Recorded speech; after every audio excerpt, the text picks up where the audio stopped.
بسم اللہ والصلاۃ والسلام علی رسول اللہ اما بعد۔ یہ آیت نمبر ہے 55 اور 56۔ اعوذ باللہ من الشیطان الرجیم، بسم اللہ الرحمن الرحیم۔ وَإِذْ قُلْتُمْ يَا مُوسَىٰ لَن نُّؤْمِنَ لَكَ حَتَّىٰ نَرَى اللَّهَ جَهْرَةً فَأَخَذَتْكُمُ الصَّاعِقَةُ وَأَنْتُمْ تَنظُرُونَ ثُمَّ بَعَثْنَاكُم مِّن بَعْدِ مَوْتِكُمْ لَعَلَّكُمْ تَشْكُرُونَ۔ وَإِذْ قُلْتُمْ يَا مُوسَىٰ، اور جب تم نے کہا یا موسیٰ، اے موسیٰ، لن نؤمن لک حتیٰ نری اللہ جہرۃ، ہرگز نہیں ہم تم پر ایمان لائیں گے حتیٰ کہ ہم اللہ کو ظاہری دیکھ لیں۔ فَأَخَذَتْكُمُ الصَّاعِقَةُ، بس ان پر زلزلہ آ گیا، وَأَنْتُمْ تَنظُرُونَ، اور تم دیکھ رہے تھے۔ پیچھے جب یہ سامری والا معاملہ حل ہوا نا، تو ان کو سزا مل گئی جنہوں نے بچھڑے کی عبادت کی تھی۔ تو موسیٰ علیہ السلام نے قرآن میں آیا ہے وَلَمَّا سَكَتَ عَن مُوسَىٰ الْغَضَبُ، جب ان کا غصہ چلا گیا، أَخَذَ الْأَلْوَابُ، تختیاں انہوں نے اٹھا لیں اور قوم سے کہا یہ تختیاں لو، یہ اللہ نے بھیجیں۔ قوم کہنے لگے ہم تو نہیں مانتے بھی، ہم نہیں مانتے۔ بالآخر اللہ تعالیٰ نے فرمایا ٹھیک ہے ابھی، وَاخْتَارَ مُوسَىٰ قَوْمَهُ 70 رَجُلًا لِمِيقَاتِنَا، 70 بندے لے کر آ جاؤ۔ موسیٰ علیہ السلام سے کہا گیا 70 بندے لے کر کوہ طور پر آ جاؤ۔ موسیٰ علیہ السلام نے ان سے کہا، انہوں نے 70 بندے دیے۔ اب وہ 70 بندے لے کر موسیٰ علیہ السلام کوہ طور پر چلے گئے۔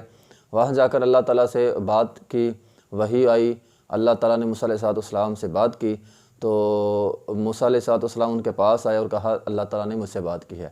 تو آگے سے انہوں نے کہا لن نؤمن لک، ہم تجھ پر ایمان نہیں لائیں گے حتیٰ نری اللہ جہرۃ، حتیٰ کہ ہم اپنے آنکھوں سے جو ہے نا اللہ کو دیکھنا چاہتے ہیں۔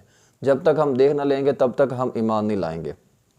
جیسے ہی انہوں نے بات کی فَأَخَذَتْكُمُ الصَّاعِقَةُ، ایک چیخ آئی، ایک زلزلہ آیا جس سے وہ سارے مر گئے، سارے کے سارے ہی مر گئے، بے ہوش ہو کر مر گئے۔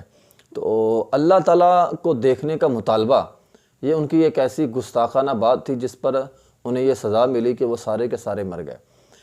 اللہ تعالیٰ کی ذات کو دنیا میں کوئی نہیں دیکھ سکتا، دنیا کی آنکھ ویسے ہی اللہ تعالیٰ کو نہیں دیکھ سکتی۔ موسیٰ علیہ السلام نے بھی کہا تھا اللہ میں تجھے دیکھنا چاہتا ہوں، یہ آرزو ظاہر کی، تو اللہ تعالیٰ نے فرمایا موسیٰ تو مجھے دیکھ نہیں سکتا۔ کہا نہیں اللہ میں دیکھنا چاہتا ہوں، رب انی انظر الیک، فلما تجلی ربہ للجبل جعلہ دکا وخر موسیٰ صعقا۔ پھر اللہ تعالیٰ نے فرمایا ایک پہاڑ ہے، اس پہ میں تجلی پھینکوں گا، میری تجلی آئے گی، اگر تو نے اس تجلی کو دیکھ لیا تو مجھے دیکھ سکتا ہے۔ کہا ٹھیک ہے۔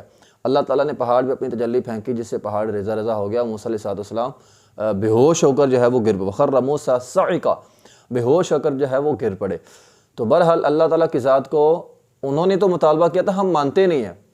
موسیٰ علیہ السلام کا مطالبہ یہ نہیں تھا کہ اللہ میں تجھے مانتا نہیں ہوں، مانتے تھے، ایک دل میں خواہش تھی وہ ظاہر کی، لیکن انہوں نے کہا لن نؤمن لک، ہم نہیں مانتے حتیٰ کہ ہم خود نہ دیکھ لیں۔ تو اسی وجہ سے اللہ تعالیٰ نے ان کو مار دیا۔ اب وہ سارے مار گئے، ہلاک ہو گئے۔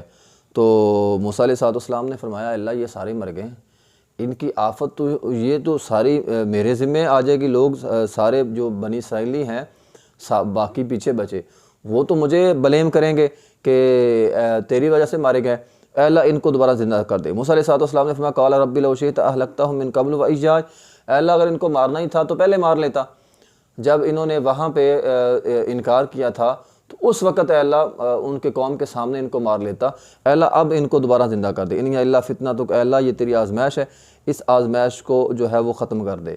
تو موسیٰ علیہ السلام نے اللہ تعالیٰ سے التجا کی اے اللہ ان کو زندہ کر دے، تو اللہ رب العزت نے موسیٰ علیہ السلام کی التجا پہ ان کو زندہ کر دیا۔ یہاں پہ بہت سارے لوگ یہ بات بھی کر دیتے ہیں کہ وہ جو مرے نہیں تھے بے ہوش ہو گئے، نہیں بھی وہ مر گئے تھے، بے ہوش نہیں ہوئے تھے، مر گئے تھے۔ اس کی دلیل اگلی آیت کے اندر ہے ثم بعثناکم من بعد موتکم، اللہ تعالیٰ فرماتے ہیں ہم نے تمہیں تمہاری موت کے بعد اٹھایا، تو وہ یقیناً مر گئے تھے، تو لیکن موسیٰ علیہ السلام کی دعا کی وجہ سے اللہ تعالیٰ نے ان کو دوبارہ جو ہے وہ زندہ کر دیا۔ تو اللہ تعالیٰ زندہ کر سکتا ہے، جو روح نکال سکتا ہے وہ روح واپس بھی ڈال سکتا ہے۔ عیسیٰ علیہ السلام مردوں کو زندہ جو ہے وہ کر لیتے تھے، اصحاب کہف جو ہے وہ دوبارہ زندہ ہوئے، عزیر علیہ السلام دوبارہ زندہ ہوئے، تو ان کا دوبارہ زندہ ہونا کوئی بعید بات نہیں ہے۔ بہرحال تو اللہ تعالیٰ نے دوبارہ ان کو زندہ کیا اور وہ قوم کے پاس ان کو واپس بھیج دیا۔ یہاں پہ ذہن میں یہ بات آتی ہے کہ یہ قوم کیسی قوم تھی، ٹھیک ہے، اپنی آنکھوں کے سامنے انہوں نے فرعون کو ڈوبتے دیکھا، پھر بھی ان کو شک ہے موسیٰ علیہ السلام پہ، من سلوہ آتے دیکھا ہے، تو اللہ تعالیٰ نے حکم دیا جا کے لڑو، لڑتے بھی نہیں ہیں۔ تو یہ ان کے آخر معاملات ان کے کیا ہیں؟ کیوں بچڑے کی عبادت کرنے والوں کو سزا ملی، ان کے سامنے وہ قتل ہو گئے، پھر بھی یہ ایسے مطالبات کیوں کر رہے ہیں؟ تو اصل میں محترم بھائیو بات یہ ہوتی ہے کہ جب ایک قوم غلامی والی سوچ ہو نا جس قوم کی، اس کا پھر یہی حالت ہوتی ہے۔ انہوں نے ایک عرصہ سے غلامی کی تھی نا فرعونیوں کی، اس غلامی کے نتیجے میں ان کی ذہن سازی ایسی ہو چکی تھی، اس لیے یہ ایسی باتیں جو ہے وہ کرتے تھے۔ تو آج بھی میں یہ سمجھتا ہوں یہ ہمارے ملک پاکستان میں اس سے ملتی جلتی حالت ہے۔ ہم نے بھی چونکہ بر صغیر میں جو غلامی کی ہوئی تھی، وہ غلامانہ سوچ آج بھی ہماری موجود ہے۔ ہر دفعہ سیاستدان ایک نئے روپ میں آتے ہیں اور لوگوں سے بات کرتے ہیں، اور ہم پھر وہ غلامانہ سوچ کے تحت ان سیاستدانوں کے پیچھے لگ جاتے ہیں۔ آج ہمارے ہاں کوئی بھی سیاسی لیڈر، میں کسی بھی جماعت کی بات نہیں کرتا، کوئی بھی بات کر دیتا، اس کے حق میں بہت سارے لوگ بول اٹھتے ہیں، اس کے خلاف بہت سارے لوگ بولتے ہیں، اور یہ ایک دوسرے کی خلاف ہونا، ایک دوسرے کی ٹانگیں کھینچنا، اور ایک دوسرے کے ساتھ یہ اوپر والی سطح پہ اس طرح جب لڑتے رہتے ہیں، اس کا نقصان کس کو ہوتا ہے؟ اس کا نقصان ہم کو ہو رہا ہے، قوم کو ہو رہا ہے، ملک پاکستان کا نقصان ہے۔ ان سیاستدانوں کی آپس میں لڑائی میں ملک پاکستان کا نقصان ہو رہا ہے۔ تو یہ غلامانہ سوچ کی وجہ سے ہے۔ تو بنی اسرائیل کی بھی اسی سوچ کی وجہ سے نہ وہ سدھرے، اور نہ آج کے دور میں ہمارے اس ملک کی عوام جو ہے وہ سدھر رہی ہے، کہ ہر دفعہ ہم اسی طرح ہمیں ڈھنسا جاتا ہے، اور پھر بعد میں جب یہ لوگ اقتدار پر آتے ہیں، پھر عوام کی بات نہیں ہوتی، جب الیکشن آتا ہے عوام کی بات کر لیتے ہیں، اور اس کے بعد یہ سارے لوگ پھر دوبارہ جو ہے وہ مکر جاتے ہیں۔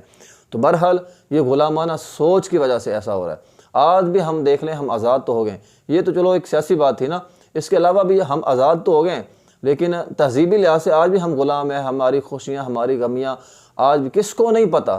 یہ ڈھول ڈھمکا، یہ ساری چیزیں منع ہیں، کس کو نہیں پتہ؟ سب کو پتہ ہے کہ یہ ساری چیزیں جو ہے وہ منع ہے، لیکن اس کے باوجود ہر بندہ شادی پہ جو ہے وہ ڈھول ڈھمکا کر رہا ہے۔ اگر لوگوں کو کہہ دیا جائے منع ہے، وہ جو کوئی بات نہیں، خیر ہے۔ تو یہ غلامانہ سوچ جو وہاں سے چلی آ رہی نا، اسی کی وجہ سے آج بھی ہم ہندوؤں کی تہذیب کے جو ہے وہ پیچھے لگے ہوئے ہیں، اور ان کے پیچھے جو ہے وہ بھاگتے رہتے ہیں۔ تو اس لیے ہمیں جو ہے وہ اس غلامانہ تہذیب سے اور غلامانہ سوچ سے باہر نکلنا ہے، اور اس کے لیے قرآن اور حدیث جو ہے وہ واحد حل ہے۔ جب ہم قرآن اور حدیث کی بات مانیں گے تو یقیناً ہم اس غلامانہ سوچ سے باہر نکل آئیں گے۔ اور آخر